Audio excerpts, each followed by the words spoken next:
যানজটমুক্ত শহরের দাবিতে কংগ্রেসের জিটি রোড অবরোধ, পুলিশের সঙ্গে ধস্তাধস্তি।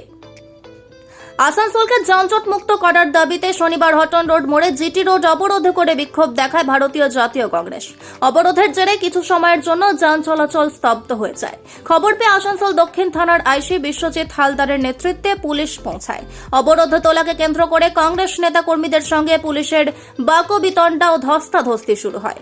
পরে পুলিশ অবরোধ তুলে দিলে পরিস্থিতি স্বাভাবিক হয়। মিছিলে নেতৃত্ব দেন প্রদেশ কংগ্রেস সম্পাদক প্রসেনজিৎ, পৈতন্টীয় ব্লক সভাপতি শাহ আলম খান।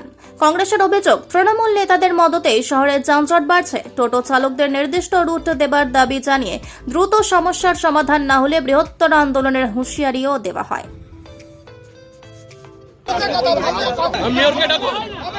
আসানসোলে যেভাবে জাম আছে এটা কিভাবে সরাবে?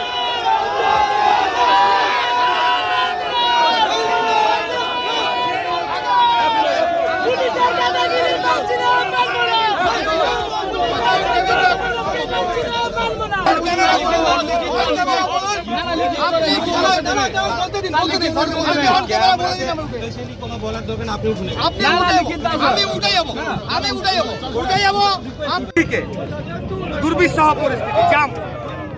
এর জন্য দায়ী পুলিশ, তৃণমূল কংগ্রেসের চোর নেতা।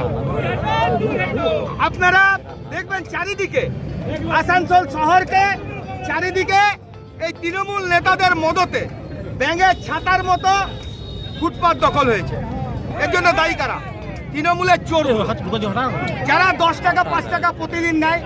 আমরা দীর্ঘদিন ধরে বলছি টোটো অটো এদেরকে নির্দিষ্ট স্ট্যান্ড দেওয়া হোক, এরা নির্দিষ্ট রুটে গাড়ি চালায়।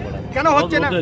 কেন টোটোর নাকি রেজিস্ট্রেশন হলো 5,000 টাকা করে সরকারের ঘরে ঢুকলো, কেন টোটোকে রুট দেওয়া হচ্ছে না? এখন তো নাম্বার হয়ে গেছে, হচ্ছে না কেন? কারণ তৃণমূলের নেতাদের মদতে।